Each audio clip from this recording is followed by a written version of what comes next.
So good morning guys, this is Autoboyson. So dumating na yung order nating ignition coil block na para sa Hyundai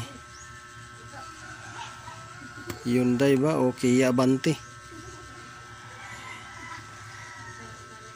So ito yung guys.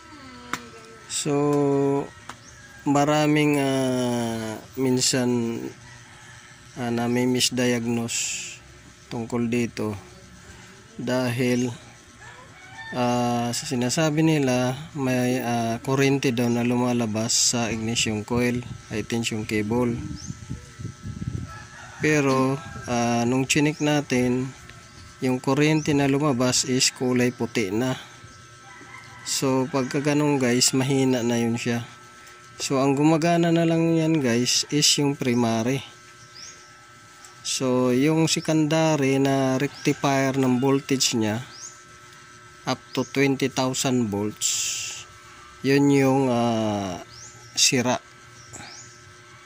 So yan yung cause ng mahina na yung kuryente. So hindi talaga makaandar kahit na bugahan pa ninyo yung throttle body ng carb cleaner, throttle body cleaner or gasolina para katihin, hindi talaga siya makaandar or hindi puputok yung makina na para makaandar dahil sa mahina yung kuryente.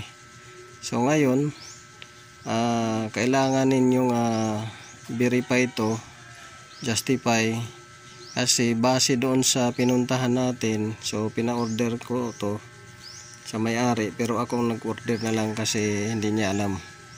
So new old model na to guys, so mahirap to hanapin talaga.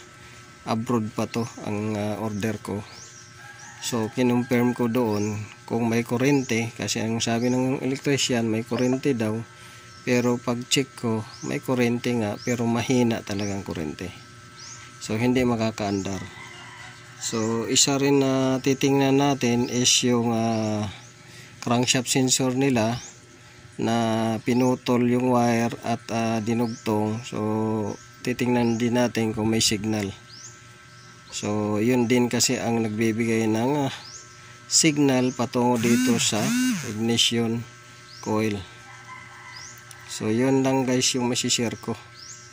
So maraming nami-misdiagnose minsan sa ganito dahil mayroong kuryente pero mahina, puti yung lumalabas na kuryente. So kailangan ang kuryente niya ay medyo may kasamang blue at malakas talaga, yung parang pumipitik talaga. So yun lang guys ma-share ko. Kasi pina-confirm lang sa akin ng may-ari kung ito ba talaga sira. So pinunta natin, ni-rescue at chinik. So positive ito yung mahina. Dahil ang supply lang naman ito ay 12 volts dito. Diyan, 12 volts, 3 pin yan. 12 volts signal at saka yung ang isa niya negative. So yun lang guys. This is Autoboyson.